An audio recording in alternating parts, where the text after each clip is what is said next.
projet de construction d'un hôpital, et notamment pour Pasteur 2, où on est sur un budget de 420 millions d'euros, toutes dépenses confondues, ne pouvait pas se faire sans avoir un vrai projet d'exploitation maintenance derrière. Et dans ce cadre-là, on a réfléchi depuis quasiment 2012 sur un projet d'organisation de l'exploitation maintenance, et très rapidement est arrivé un projet global sur lequel on avait besoin d'être assisté sur une partie de cette exploitation. Et de faire le choix au niveau de l'hôpital d'avoir deux secteurs, un secteur plutôt environnement patient, dans lequel on allait faire les actions en interne par le CHU, puisque c'est notre cœur de métier d'hospitalier, de travailler en site occupé. Et puis en revanche, sur toute la partie plutôt process bâtiment, les réseaux, les grands groupes de production, d'essayer de confier cela à un prestataire, mais le confier dans un mode de partenariat spécifique. Et ça nécessitait forcément d'avoir un contrat multitechnique avec un prestataire unique sur plusieurs années. On a travaillé très longuement avec nos équipes en interne et assisté aussi par un assistant à maîtrise d'ouvrage pour définir un cahier des charges assez complet, pour pouvoir définir de manière très précise quelles étaient les prestations qu'on devait faire nous en interne, quelles étaient celles qu'on allait confier. Et donc on a passé un appel d'offres avec plusieurs candidats, et c'est vrai que Dalkia a été celui qui a donné la meilleure réponse tant sur la forme, sur le dossier, et ça s'est concrétisé dans la réalité depuis qu'on préexploite ce bâtiment. L'ouverture de cet hôpital Pasteur 2 nécessitait 3 phases. Une phase d'abord de réception des travaux, une phase ensuite de préexploitation, de gestion des risques, et une phase d'exploitation. Sur cette phase de réception, on avait très spécifiquement mis dans le contrat la nécessité d'être assisté par le futur exploitant, en l'occurrence Dalkia. La plus-value de Dalkia a été majeure sur cette phase-là, car elle nous a permis de vraiment faire un diagnostic très poussé des installations, de pouvoir avoir un retour par rapport au constructeur et à la maîtrise d'œuvre et éviter de faire une réception dans des mauvaises conditions. Le principe, c'était vraiment de connaître très précisément les conditions dans lesquelles on allait recevoir les installations et être en capacité de répondre à la maîtrise d'œuvre s'il y avait des difficultés.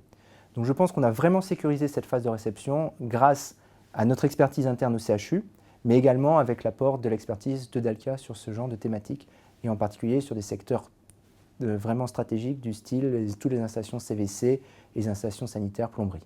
Par rapport à l'organisation ensuite de l'exploitation, c'est vrai qu'il y avait 2 étapes qui étaient importantes dans le projet. Une phase pré-exploitation, on est davantage sur la maîtrise des risques, puisque sur l'air, sur l'eau, les bâtiments hospitaliers, quand ils ouvrent, ont vraiment des contraintes très très importantes.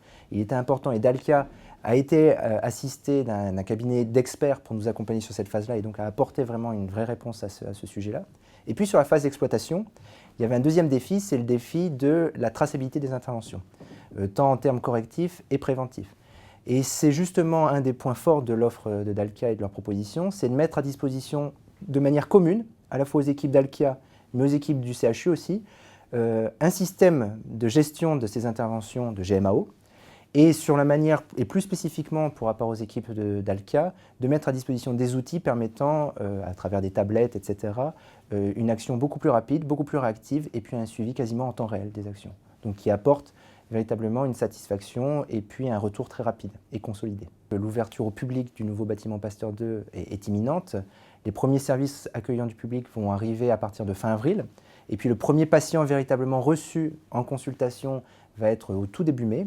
Et donc voilà, là on est dans cette phase encore un peu d'attente, mais qui va commencer à être effective à partir de mai, où les premiers patients vont arriver, et où là l'expertise de Dalkia et surtout la réactivité de Dalkia va être très importante, puisqu'on n'est jamais en capacité de préparer complètement l'arrivée d'un patient.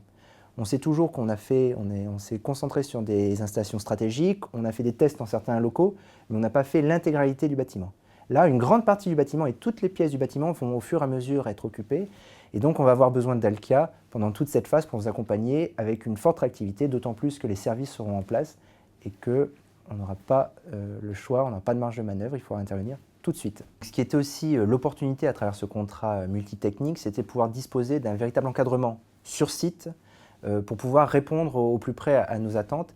Et c'est vrai que là, aujourd'hui, on a vraiment un trio et une équipe vraiment au top par rapport à ça, entre M. Denisot, M. Lorenz et M. Vincent, très complémentaires, vraiment complémentaires, l'un sur la partie méthode, l'autre sur le pilotage et l'autre sur la partie plus technique. Et je pense que ce trio et ces 3 compétences sont aussi un des facteurs de réussite du projet jusqu'alors. Ce qui était important quand on lance un contrat de cette masse, parce que c'est le premier contrat qu'on passe de ce type-là au CHU, et je crois que c'est assez exceptionnel quand même dans les établissements d'avoir des contrats aussi importants, on ne sait jamais vraiment à quoi s'attendre. On sait à peu près ce qu'on attend, on essaye de l'écrire, mais on ne sait jamais comment on va répondre et on ne sait jamais comment il va être exécuté, ce contrat. Et c'est vrai qu'une des forces de Dalkia depuis le démarrage, elle peut se résumer en 3 mots, adaptabilité, réactivité et écoute. parce que c'est vrai que c'est toujours difficile. On aurait pu se retrouver dans une situation où une incertitude par rapport à certains termes du contrat aurait amené à des situations de blocage pour régler certains problèmes. Et on n'a jamais été dans cette situation-là. À chaque fois qu'on a eu une problématique, Dalkia a répondu présente dans le cadre de son contrat, mais jamais en étant en obstacle et en mettant des contraintes administratives à l'apport des réponses. Et donc ça, c'est très précieux, parce que c'est vrai qu'on ne peut jamais tout prévoir à l'avance.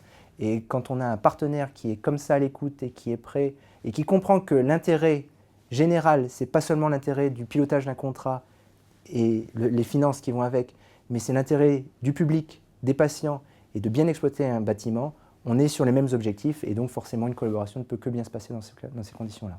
La performance, elle est, en niveau hospitalier, elle est à 3 niveaux. Réactivité, d'une part, connaissance des risques spécifiques hospitaliers et la gestion de ces risques, et puis, comme je le disais tout à l'heure, écoute. C'est quelque chose de vraiment important. Dans un hôpital, on est là pour soigner, donc on est là aussi pour écouter.